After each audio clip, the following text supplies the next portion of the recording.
Pemerintah Indonesia akhirnya mengambil sikap atas keberadaan organisasi masyarakat Hizbut Tahrir Indonesia atau HTI di beberapa negara. HTI sudah dibubarkan karena aktivitasnya membahayakan negara bersangkutan. Rekan saya Eliza Hasan akan menyampaikan informasinya dan negara mana saja yang secara resmi telah membubarkan HTI. Silakan Eliza. Ya baik, terima kasih Valena Daniel. Ya memang pemirsa, beberapa negara sudah membubarkan HTI. Kita mengetahui di antara lainnya adalah Mesir menjadi salah satu negara yang telah membubarkan Hizbut Tahrir ini atau HTI. Hizbut Tahrir di Mesir, yaitu Hizbut Tahrir berkembang di Mesir di tahun 1950, namun dilarang keberadaannya sejak dugaan keterlibatan organisasi tersebut dalam upaya kudeta pada tahun 1974. Selain Mesir, ada juga negara lain, yaitu adalah Pakistan yang telah membubarkan HTI ini, di mana Hizbut Tahrir memulai aktivitasnya di Pakistan sejak akhir 2000 dan terus berkembang sejak tragedi 11 September sebelum akhirnya dilarang keberadaannya pada 2003. Dan di 2003 ini Mahkamah Agung Rusia memasukkan Hizbut Tahrir dalam daftar organisasi teroris yang dilarang keberadaannya atas dukungan organisasi tersebut di mana terhadap kubu pemberontak rezim Rusia. Selain Rusia, ada juga Tiongkok yang telah membubarkan ini, di mana Hizbut Tahrir menjadi sebuah fenomena di tahun 2008. Di kebanyakan aktivitasnya berpusat di daerah Muslim di Xinjiang, dan sebenarnya pergerakannya lebih pada membela kebebasan hak Muslim Uighur ketimbang mendirikan negeri khilafah. Bahkan negara tetangga kita yaitu Malaysia juga telah membubarkannya, di mana seperti di Indonesia, negeri sesama berpenduduk mayoritas Muslim ini juga sejauh ini belum pernah melarang tegas keberadaan Hizbut Tahrir dan malah membiarkannya beraktivitas secara terbuka. Selanjutnya ada Denmark. Denmark juga di sini melalui bantuan anggota Hizbut Tahrir dari Inggris. Organisasi tersebut berkembang di Denmark sejak 2000 dan sempat dilegalkan pergerakannya sebelum kemudian akhirnya menjadi kontroversi pada tahun 2002. Kemudian kita beralih negara selanjutnya. Ini ada Jerman. Negara ini juga menjadi negara yang berpenduduk mayoritas non-Muslim pertama yang menjadi cabang penyebaran Hizbut Tahrir sejak 1960-an dan baru dilarang penyebarannya pada awal 2003. Dan selain Jerman, ada juga beberapa negara lain, diantaranya ada Suriah, ada Turki, Libya, Yordania, Australia, dan Inggris yang sudah membubarkan HTI. Kita kembali ke Anda, Valena Daniel. Baik, terima kasih Eliza atas informasi yang Anda sampaikan. Kita lanjutkan dialog kita, pemirsa. Saya ke Pak Ahmad terlebih dahulu. Ini sudah dilarang di 19 negara HTI keberadaannya. Dan sekarang Indonesia akan menjadi negara ke-20. Menurut Anda ini sudah tepat dilakukan sekarang atau sebenarnya terlambat? Karena kan tadi ada negara-negara lain yang sudah juga melakukannya sejak dulu, terutama negara-negara Islam misalnya. Ya, Indonesia ini seperti selalu terlambat di dalam mengambil keputusan untuk hal-hal yang mengancam negara.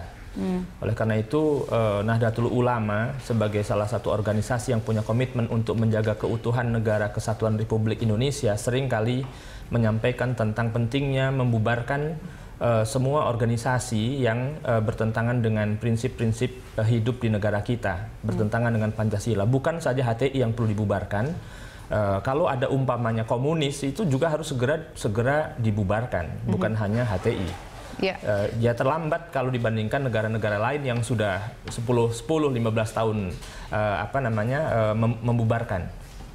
Nah, kalau kita lihat dari sejak tahun 1980, Irhan itu sudah masuk HTI ke Indonesia. Apa yang membuatnya kemudian bisa bertahan sampai dengan saat ini dan banyak yang mengikutinya? Ya, barangkali karena kita itu negara demokrasi yang kurang selektif ya di dalam menerima apa saja yang berasal dari luar negeri. Masyarakat kita adalah masyarakat yang sangat peniru.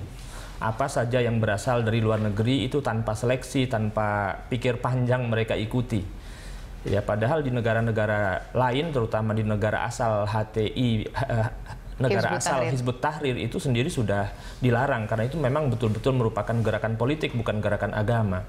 Menentang atau menutup atau melarang HTI itu bukan berarti melawan Islam, karena HTI adalah sebagian kecil saja dari umat Islam. bukan Islam secara keseluruhan. Itu harus diperhatikan.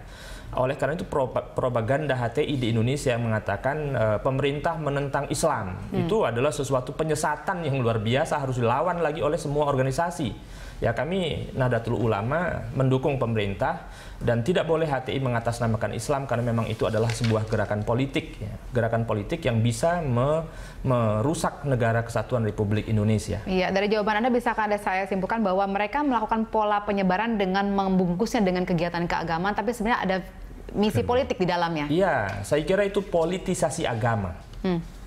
Politisasi agama, dan khilafah itu sesuatu yang sudah harus dilupakan oleh umat Islam kecuali prinsip-prinsipnya, bahwa negara kesatuan Republik Indonesia adalah negara kaum beragama yang menjamin kebebasan orang untuk melaksanakan agama mereka masing-masing.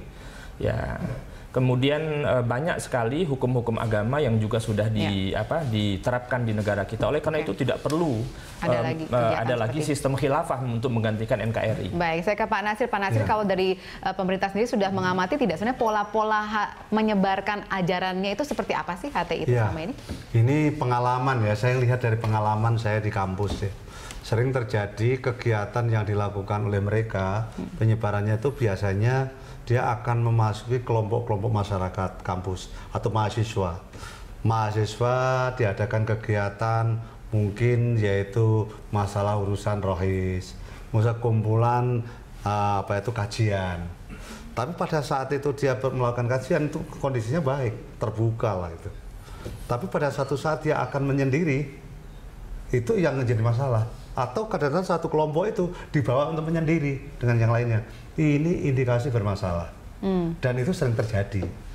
Ini sering terjadi, ini yang berbahaya. Oleh karena itu, kampus mulai kita coba, nanti kami ingin membuat satu aturan-aturan.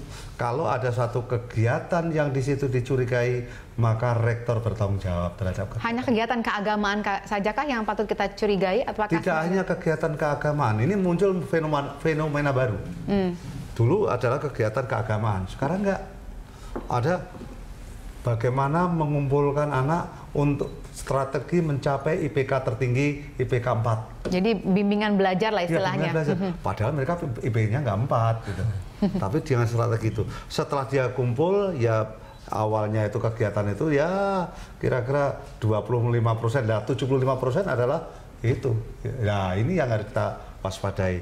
Oleh karena itu, kegiatan-kegiatan yang semacam ini di kampus, saya mohon nanti substansinya harus diketahui, dan yang menyangkut namanya akademik pun nanti harus didampingi oleh para dosen, harus diintai, harus diawasi, harus dikoordinasi. Baik. Karena ini yang berbahaya.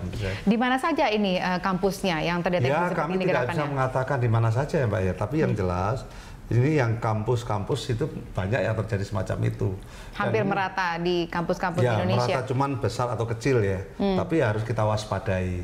Dan semua kampus, tidak hanya di negeri dan swasta, tidak hanya itu aja, semua ada yang negeri, ada swasta, dan tidak hanya di kota, di daerah pun juga ada. Ini sudah menyusup ke akar-akarnya ini. Nah ini yang berbahaya menurut saya. Walaupun kecil, tapi tadi oleh Pak Ahmad Isomuddin dikatakan dia kecil tapi bersuara nyaring, itu kan orang akan ketahuan langsung. Nah ini sebenarnya mereka harus kita selesaikan. Oke, kalau dibagi region ya, ada Indonesia Barat, Indonesia Tengah, Indonesia Timur, di mana yang banyak kekuatan HTI ini? Saya rasa ini Jawa itu karena jumlah mahasiswa yang paling besar ya, potensinya paling besar. Tapi apakah hanya Jawa? Enggak. Sumatera pun juga punya potensi, Kalimantan punya potensi, Sulawesi juga punya potensi. Nah ini yang harus kita lakukan, pendekatan-pendekatan ini supaya betul-betul mahasiswa akan diarahkan bagaimana kalau menjadi seorang yang beragama, tapi yang dalam hal ini bisa memperhatikan lingkungan. Karena dalam undang-undang itu sangat jelas sekali.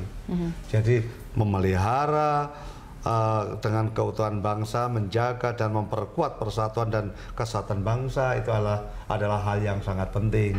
Tapi kadang-kadang kegiatan ini mohon maaf, rektor, dekan, pembantu rektor, pembantu dekan, dosen kadang-kadang lengah. Dia asik dengan dunianya sendiri. tapi ternyata apa yang ada di dalamnya sudah terjadi mengakar. Ini yang berbahaya. Berarti mungkin pintunya tidak hanya dari pihak rektor ataupun dari pihak kampus sendiri, tapi mungkin dari mahasiswanya juga harus saling membantu. Sehingga waktu itu saya bentuk ini Mbak Valer, itu Mbak. Jadi di dalam hal ini terjadian semacam ini, saya bentuk namanya adalah saya harus libatkan polisi waktu itu. Saya libatkan masyarakat, karena kalau tidak di kampus, mungkin di sekitar kampus juga. Maka kami bentuk namanya Forum Kemitraan Polisi Masyarakat dan Mahasiswa, atau saya sebut namanya FKPMM. Masyarakat bisa memberikan informasi. Oh ini loh ada kegiatan mahasiswa di tempat A, B, bisa dari rumah-rumah loh. Bisa rumah. Di kos-kosan mungkin juga ya? Di kos-kosan bisa. Yang kedua bisa memberikan informasi masyarakat. Ini kok terjadi kumpul ini, mungkin narkoba. Nanti polisi segera menindak. Mahasiswa juga begitu. Dia akan menginformasikan juga apa yang terjadi dalam kampus. Ini adalah wujud kemitraan antara polisi, masyarakat, dan mahasiswa. Harus saling waspada, saling menjaga untuk keutuhan negara kesatuan Republik Indonesia ini. Oke, baik. Kita nanti akan juga bahas di segmen berikutnya soal sebenarnya pendekatan apa yang bisa kita berikan kepada mahasiswa supaya lebih bisa teliti dan akhirnya tidak bisa terbawa, dan juga kepada masyarakat juga pada umumnya supaya mereka juga tidak mengikuti anjuran ataupun ajaran seperti ini ke depannya. Dan pemirsa, kami akan kembali usaha jeda berikut ini.